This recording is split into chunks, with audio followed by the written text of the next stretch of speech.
Good morning, students. Online classes I welcome to all of you.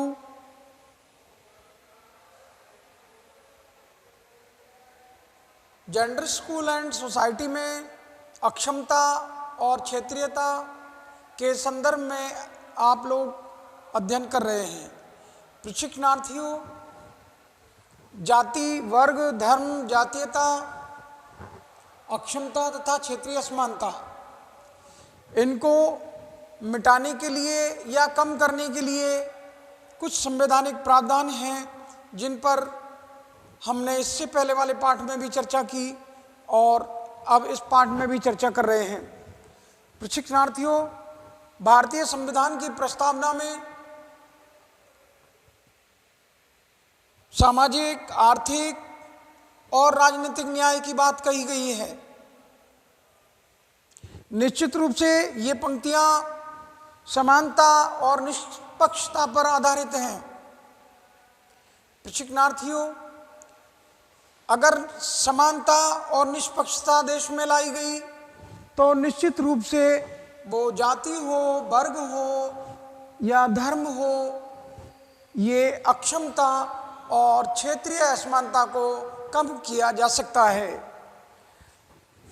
समानता और निष्पक्षता, अनुच्छेद 14 से 17 में समानता के अधिकार की बात कही गई है, जिसमें कानून के समक्ष समानता, सार्वजनिक नियुक्ति में अफसरों की समानता, कोई नौकरी के अवसर मिलते हैं तो देश के नागरिकों के साथ जाति के आधार पर, धर्म के आधार पर, क्षेत्र के आधार पर, भाषा के आधार पर, नस्ल के आधार पर, जन्म स्थान के आधार पर भेदभाव नहीं किया जा सकता। लिंग के आधार पर भेदभाव नहीं किया जा सकता। स्त्री या पुरुष सभी के लिए समान अवसरों की समानता की बात अनुच्छेद 14 से 17 में कही गई है, जिसमें छुआछूत का उन्मूलन और धर्म, भाषा, लिंग सरकारी संस्थान में प्रवेश से भी नहीं रोका जा सकता। अस्पृश्यता को खत्म करने के लिए इसको कानूनी और दंडनीय अपराध घोषित किया गया है। अनुच्छेद 17 में अस्पृश्यता को या छुआछूत को उसको नष्ट करने की बात कही गई है। प्रशिक्षणार्थियों, अनुच्छेद 16 अवसरों की समानता की बात कहता है, जिसके अंतर्गत पिछड़ी जाति, अनुसूचित जाति, अनुसूचित जनजाति या अन्य पिछड़ा वर्ग से संबंधित लोगों के लिए कुछ विशेष प्रावधान रखे गए।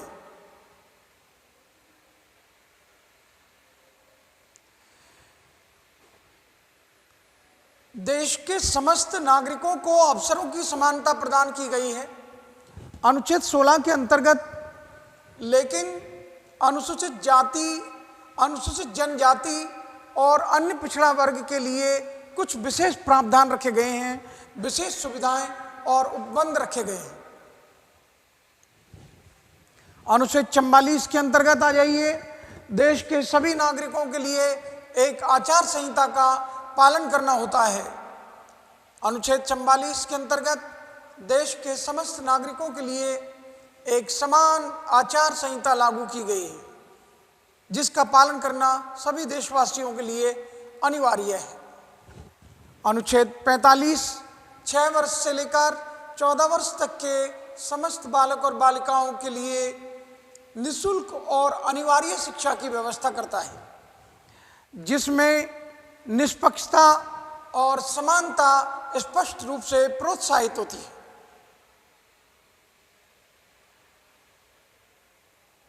पुनः सुन लीजिए, अनुच्छेद 45 देश के 6 वर्ष की आयु के लेकर और 14 वर्ष तक की आयु के लड़के हों या लड़कियां, उन्हीं को समान रूप से अनिवार्य निःशुल्क शिक्षा की व्यवस्था करता है। ये उपबंध, ये संवैधानिक प्रावधान समानता को और निष्पक्षता को प्रोत्साहित करने वाले हैं। निश्चित रूप से वो देश की कोई जाति हो, वर्ग हो, धर्म हो, अक्षमता और क्षेत्रीयता को कम, असमानता को कम किया जा सकता है। 42वें संविधान के संशोधन के अंतर्गत, जैसा कि मैं आपको पहले बता चुका हूं, धर्मनिरपेक्ष शब्द जोड़ा गया। पंथ निरपेक्षता के शब्द को जोड़ने के पीछे मकसद यही था, क्योंकि भारत में विभिन्न धर्मों को मानने वाले, विभिन्न मतों को मानने वाले लोग रहते हैं। यहाँ हिंदू, मुस्लिम, सिख, ईसाई, जैन, बौद्ध और यहूदी, विभिन्न धर्मों को, पारसी, विभिन्न धर्मों को मानने वाले लोग निवास करते हैं। उनकी धार्मिक विभिन्नताओं को एकता के सूत्र में पिरोने के लिए इससे बड़ा कोई चारा नहीं था कि 42वें संवैधानिक संशोधन 1976 के अंतर्गत ये नया शब्द जोड़ा गया, पंथ निरपेक्ष। राज्य का अपना कोई धर्म नहीं है, लेकिन राज्य किसी भी धर्म के मानने वालों को समान संरक्षण की, समान सुरक्षा की गारंटी देता है। प्रशिक्षणार्थियों, राज्य का धर्म विशेष के प्रति कोई लगाव नहीं होगा। राज्य धर्म को मानने के प्रति निरपेक्ष है, किसी का पक्षधर नहीं है। अगली पंक्ति अनुच्छेद 27, व्यक्तियों को कोई भी ऐसे कर को प्रदान करने से, उनको कर देने से रोकता है जिस कर का प्रयोग वो सांप्रदायिक लाभ के लिए किया जाए, धार्मिक लाभ के लिए किया जाए। तो अनुच्छेद 27 हमको ये शक्ति प्रदान करता है कि हम कोई भी ऐसा धार्मिक कर या सांप्रदायिक कर या सांप्रदायिकता को या धार्मिकता को लाभ पहुंचाने वाला कर प्रदान न करें, कर न दें। अनुच्छेद 28, गैर सरकारी संस्थाओं में धार्मिक शिक्षा व्यक्ति की इच्छा अनुसार स्वतंत्रता प्रदान करता है। प्रशिक्षणार्थियों, अनुच्छेद 28 पर चर्चा करते हैं। अनुच्छेद 28 के अंतर्गत व्यक्तियों को गैर सरकारी संस्थाओं में धार्मिक और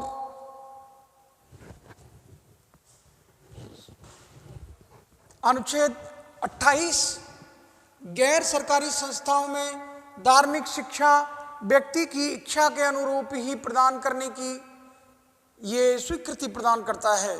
इस पर और कर लेते हैं चर्चा।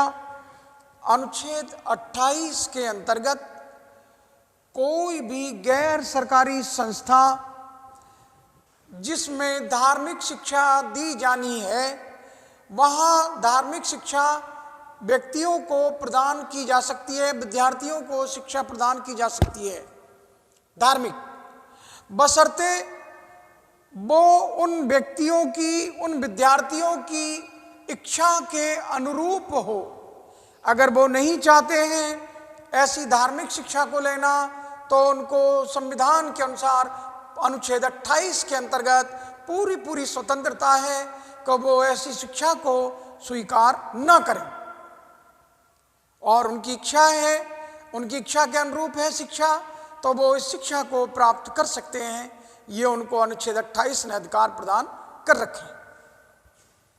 अनुच्छेद 29, सरकारी या गैर सरकारी संस्थाओं में प्रवेश लेते समय भेदभाव नहीं किया जाएगा। अनुच्छेद 28 के अंतर्गत ये संवैधानिक प्रावधान है कि संस्था चाहे सरकारी हो या गैर सरकारी हो, उन संस्थाओं में कोई जाति के आधार पर, वर्ग के आधार पर, धर्म के आधार पर या अक्षमता के आधार पर, क्षेत्रीयता के आधार पर भेदभाव नहीं किया जा सकता। उनको प्रवेश दिया जाएगा, चाहे वो व्यक्ति अक्षम हो, चाहे वो व्यक्ति किसी क्षेत्र का हो, किसी जाति का हो, किसी वर्ग का हो, किसी संप्रदाय का हो, किसी धर्म का हो। संस्था चाहे सरकारी हो या गैर सरकारी, देश के समस्त नागरिकों के साथ समान रूप से व्यवहार किया जाएगा।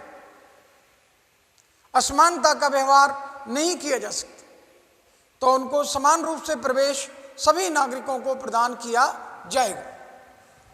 अनुच्छेद 30 फर्स्ट, अनुच्छेद 30 फर्स्ट है। इसमें अनुच्छेद 30 का फर्स्ट ये कहता है कि अल्पसंख्यक शिक्षण संस्थान वो खोल सकते हैं और उसको चला सकते हैं, उसका प्रबंधन कर सकते हैं। अनुच्छेद 30 का फर्स्ट ये शक्ति प्रदान करता है कि कोई भी अल्पसंख्यक संप्रदाय से संबंधित, अल्पसंख्यक समुदाय से संबंधित व्यक्ति, अल्पसंख्यक भारत में इस्लाम धर्म के मानने वाले, अल्पसंख्यक भारत में ईसाई धर्म के मानने वाले, अल्पसंख्यक भारत में सिख धर्म के मानने वाले, अल्पसंख्यक भारत में पारसी धर्म के मानने वाले, अल्पसंख्यक भारत में जैन धर्म के मानने वाले, अल्पसंख्यक भारत में बौद्ध धर्म के मानने वाले लोगों को अल्पसंख्यकों की श्रेणी में रखा गया है।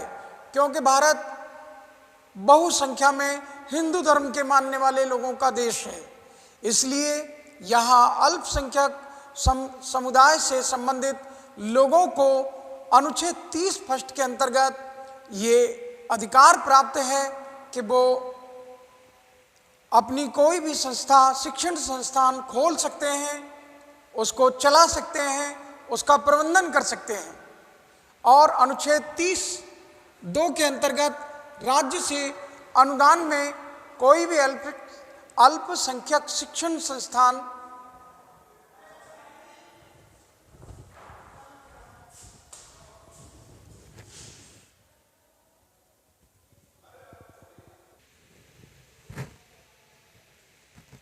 प्रशिक्षणार्थियों अनुच्छेद 30(2) के अंतर्गत अल्पसंख्यक शिक्षण संस्थान खोलने और चलाने के साथ साथ अनुच्छेद 30 का भाग 2 ये अधिकार प्रदान करता है कि अल्पसंख्यक समुदाय की जो शिक्षण संस्थान हैं, राज्य के द्वारा जो शिक्षण संस्थानों को अनुदान प्रदान किया जाता है, उसमें किसी भी समुदाय के, अल्पसंख्यक समुदाय के व्यक्तियों के साथ अनुदान देते समय भेदभाव नहीं किया जाएगा। अनुच्छेद 325 संसद और राज्य विधानसभाओं के चुनाव हेतु चुनाव सूची में धर्म, जाति, नस्ल, लिंग के आधार पर भेदभाव नहीं किया जाएगा। अनुच्छेद 325 के अंतर्गत संसद के दोनों सदन, राज्यसभा और लोकसभा और राज्यों की विधानसभाओं के चुनाव हेतु चुनाव सूची होगी और उस चुनाव सूची में, उस मतदाता सूची में लोगों का नाम जोड़ने के लिए नस्ल के आधार पर, धर्म के आधार पर, जाति के आधार पर, लिंग के आधार पर ये भेदभाव नहीं किया जा सकता। अनुच्छेद 325 हमें यह शक्ति प्रदान करता है कि हम सभी भारतीय नागरिकों का नाम इस चुनाव सूची में, मतदाता सूची में जोड़ सकते हैं। उनको मत देने का पूरा अधिकार है और वो इस आधार पर, उनकी जाति के आधार पर, चाहे वो किसी धर्म के हों, किसी संप्रदाय के हों, किसी भाषा के हों, किसी नस्ल के हों, या वो स्त्री हों या पुरुष हों, यानी लिंग के आधार पर भेदभाव नहीं किया जा सकता। प्रशिक्षणार्थियों, अगला है, ये जो बातें आपको बताई जा रही हैं ये निष्पक्षता और समानता की पुष्टि करने वाले संवैधानिक प्रावधान हैं। इन प्रावधानों से, इन संवैधानिक शक्तियों से हम, चाहे कोई जाति हो, कोई वर्ग हो, कोई धर्म हो, हम चाहे वो अक्षम व्यक्ति हो, क्षमता रहित व्यक्ति हो, या क्षेत्रीयता की भावना वाले लोग हों, उन सब की असमानता को दूर कर सकते हैं। अनुच्छेद 46 के अनुसार समाज के कमजोर वर्गों के लिए, जिनमें अनुसूचित जाति, अनुसूचित जनजाति और अन्य पिछड़ा वर्ग के लोग शामिल हैं, उनको शैक्षिक और आर्थिक विकास के संबंध में विशेष ध्यान दिया गया है। अनुसूचित जातियों, अनुसूचित जनजातियों और अन्य पिछड़ा वर्ग के लोगों को उनका शैक्षिक विकास, उनका आर्थिक विकास करने के लिए संविधान में विशेष तौर से ध्यान दिया गया है। ये अनुच्छेद 46 के अंतर्गत समाज के कमजोर वर्गों को उभारने के लिए, उनका विकास करने के लिए, शैक्षिक विकास, आर्थिक विकास करने के लिए शक्ति प्रदान करता है। धारा 15, 16, 17, 29 और 30, 46 में अक्षमों की शिक्षा हेतु प्रावधान किए गए हैं जो निष्पक्षता और समानता की पूर्ति में सहायक हैं। पुनः सुन लीजिएगा, अनुच्छेद 16, 17, 15, 16, 17 और 29, 30 और 46 आदि में अक्षमों की शिक्षा हेतु संवैधानिक प्रावधान किए गए हैं जो निष्पक्षता और समानता के पूर्ति में सहायक हैं। प्रशिक्षणार्थियों, अनुच्छेद 15 के अनुसार समानता का अधिकार दिया गया है। समानता किसकी? अवसरों की समानता। शैक्षिक अवसरों की समानता, नौकरी की समानता, ये समान अवसरों की समानता, सार्वजनिक नियुक्ति की समानता, ये अनुच्छेद 15 के अंतर्गत समानता का अधिकार प्रदान किया गया। चाहे वो किसी धर्म के लोग हों, किसी जाति के लोग हों, किसी वंश के लोग हों, उनके साथ भेदभाव नहीं किया जा सकता। जन्म स्थान के आधार पर भेदभाव नहीं किया जा सकता। अनुच्छेद 16 के अंतर्गत अवसरों की समानता की बात कही गई है कि सार्वजनिक जो नियुक्तियां होती हैं उनमें सभी लोगों को, चाहे वो किसी जाति के हों, किसी धर्म के हों, किसी संप्रदाय के हों, भेदभाव नहीं किया जाएगा। एसटी, एससी, ओबीसी, इनके लिए संविधान में विशेष उपबंध रखे गए हैं, विशेष प्रबंध किया गया है। इनके लिए एससी, अनुसूचित जाति, अनुसूचित जनजाति और अन्य पिछड़ा वर्ग के लिए संविधान में विशेष सुविधाएं या उपबंध रखे गए हैं इनका आर्थिक और शैक्षिक विकास करने के लिए। अनुच्छेद 17 अस्पृश्यता को अर्थात छुआछूत को मिटाने के लिए शक्ति प्रदान करता है और अगर कोई व्यक्ति इसका उल्लंघन करता है तो वो कानूनी रूप से दंड का अधिकारी है और ये एक दंडनीय अपराध की श्रेणी में रखा गया है। अनुच्छेद 29 के अंतर्गत अल्पसंख्यकों को अपनी भाषा, लिपि और संस्कृति के संरक्षण का अधिकार प्रदान किया गया है। प्रशिक्षणार्थियों, यहाँ पर चर्चा का मुख्य मुद्दा अल्पसंख्यकों की भाषा, लिपि और उनकी संस्कृति को संरक्षण प्रदान करने के लिए संविधान ने यह अधिकार प्रदान किया है। अनुच्छेद 30 के अंतर्गत संविधान ये शक्ति प्रदान करता है कि अल्पसंख्यक समुदाय के लोग शिक्षण संस्थान खोल सकते हैं, उसको चला सकते हैं, उसका प्रबंधन कर सकते हैं और राज्य उनको समान रूप से सभी को शैक्षिक अनुदान जो राज्य प्रदान करता है वो अनुदान राशि उनको बिना भेदभाव के प्रदान की जाएगी। प्रशिक्षणार्थियों, जैसा कि अभी हम सब ने यहाँ पर चर्चा की, कि हमारे लिए जाति, वर्ग, धर्म और जातीयता, अक्षमता और क्षेत्रीयता को कम करने के लिए, असमानता को कम करने के लिए संवैधानिक प्रावधान हैं।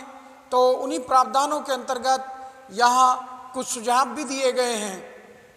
हम इन प्रावधानों को मानने के लिए हमको कुछ सुझाव दिए गए हैं जिससे कि हम जाति, वर्ग, धर्म, जातीयता और इस असमानता को कम कर सकें। नंबर 1, सामूहिक भागीदारी और उत्तरदायित्व। देश के समस्त नागरिकों को इन संवैधानिक प्रावधानों को मानने के लिए, जानने के लिए और पहचानने के लिए और इनके प्रति अपना उत्तरदायित्व निभाने के लिए जागरूक होना होगा।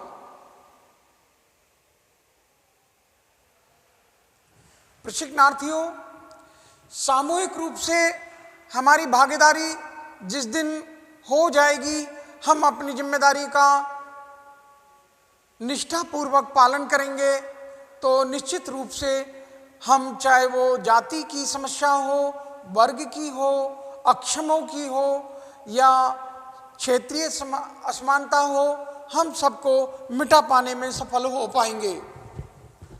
प्रशिक्षणार्थियों, सामूहिक भागीदारी की कमी के कारण हम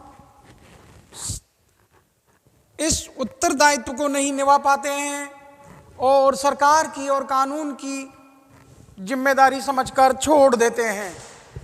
प्रशिक्षणार्थियों, सामूहिक भागीदारी और उत्तरदायित्व को निष्ठापूर्वक निभाना होगा, तब जाकर हम ये जातीय संघर्ष, ये वर्ग, ये धर्म और जातीयता, अक्षमता और क्षेत्रीय असमानता को कम कर पाएंगे। नंबर 2, जन जागरण द्वारा। जब तक हम इन संवैधानिक प्रावधानों को आम जन तक नहीं पहुंचा देते, जन जन तक नहीं पहुंचा देते और जनता को जब तक जागरूक नहीं कर देते, तब तक हमारे संवैधानिक प्रावधान हमसे दूर ही रहेंगे। हम इनका लाभ नहीं उठा पाएंगे। इनका लाभ उठाने के लिए हमको आम जन को जागरूक करना होगा, जन जन को जागरूक करना होगा और इस कानून के प्रावधानों को, संवैधानिक प्रावधानों को जन जागरण के माध्यम से हम आम जन तक पहुंचाने में सफल हो पाएंगे। जनसंचार के साधनों के द्वारा। प्रशिक्षणार्थियों, जनसंचार के साधनों के द्वारा आप देखते हैं कि जनसंचार का जो प्रहार है, जनसंचार के साधनों की जो पकड़ है, वो आम जनता के साथ है। आए दिन सरकारें बदल जाती हैं, उनमें महत्वपूर्ण भूमिका इन जनसंचार के साधनों की, इन मीडियाओं की ही होती है। मीडिया के द्वारा, इन जनसंचार के संसाधनों के द्वारा आए दिन सरकारें बदल जाती हैं। कोई सरकार 5 साल भी काम नहीं कर पाती, उससे पहले ही बदल जाती है। और आप देखते हैं कि ये पत्र पत्रिका, ये समाचार पत्र, ये टीवी, ये रेडियो, ये मोबाइल, ये इंटरनेट, ये ब्लॉग, ट्विटर और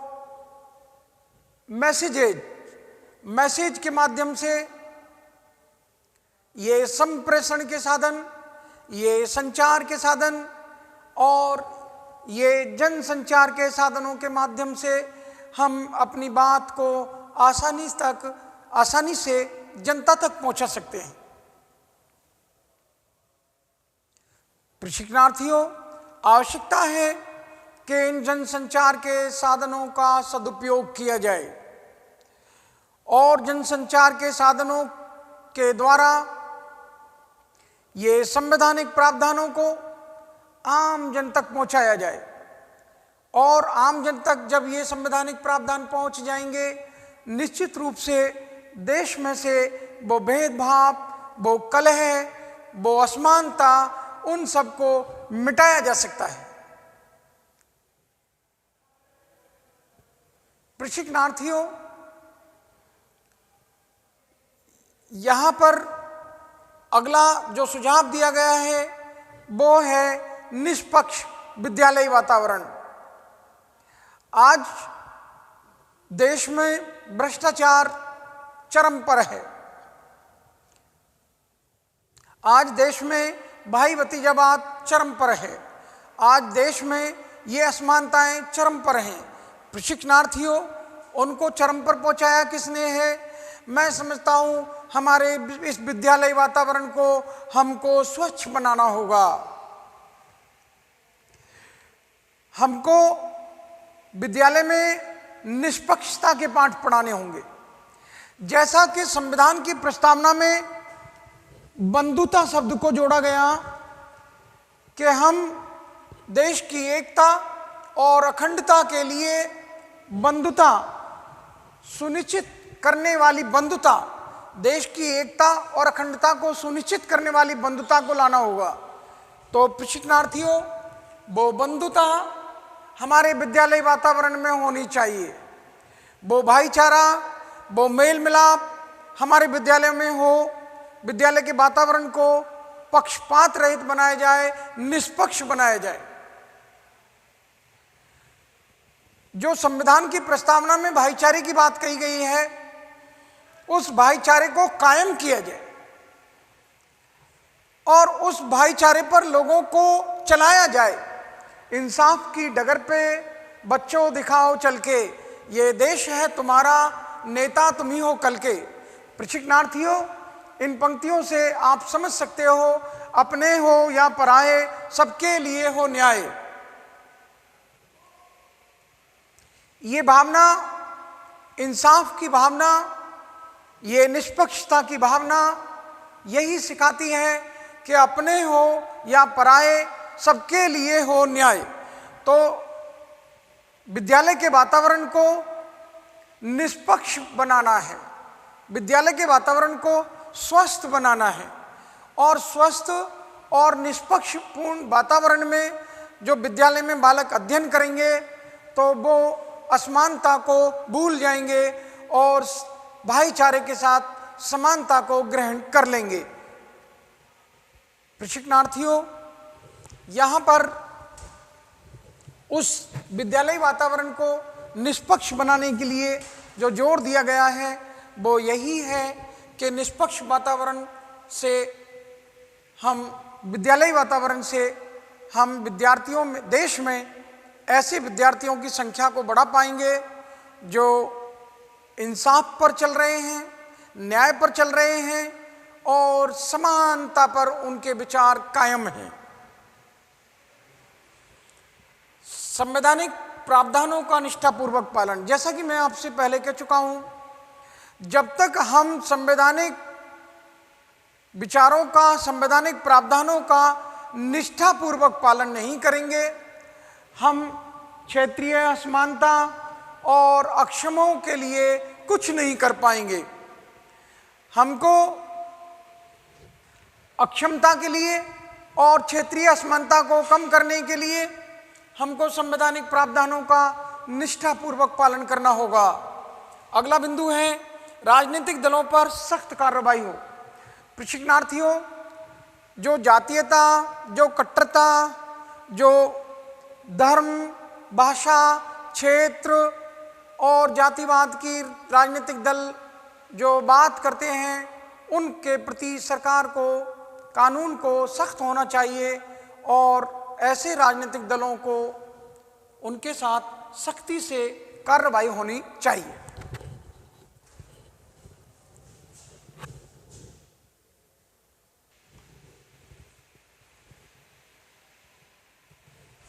प्रशिक्षणार्थियों, क्षेत्रीयता और निष्पक्षता के संदर्भ में आपने पढ़ा कि इन सबको, संवैधानिक प्रावधानों को शक्ति मिल सकती है तो वो है शिक्षा के द्वारा। इसलिए अधिक से अधिक शिक्षा का प्रचार और प्रसार किया जाए और सभी जनों को शिक्षित किया जाए, सभी लोगों को जागरूक किया जाए, जिससे कि वो अपने अधिकारों के प्रति और दूसरों के प्रति उनके कर्तव्यों के प्रति वो जागरूक हो सकें कि एक व्यक्ति के प्रति दूसरे व्यक्ति के क्या अधिकार और कर्तव्य हैं, जिससे कि हम असमानता को कम कर सकें और समानता को लाया जा सके। मैं समझता हूँ मेरा ये छोटा सा पाठ जो आपको क्षेत्रीय और अक्षमता की असमानता को कम करने के लिए जो सुझाव और संवैधानिक प्रावधान बताए गए हैं, इन पर हमने चर्चा की। मैं समझता हूँ आपके समझ में जरूर आया होगा। प्रशिक्षणार्थियों, अगर समझ में नहीं आता है पूछ लीजिएगा। और मैं यहीं पर अपनी वाणी को विराम देता हूँ और आप सभी के लिए धन्यवाद ज्ञापित करता हूँ। Thank to all of you. Okay.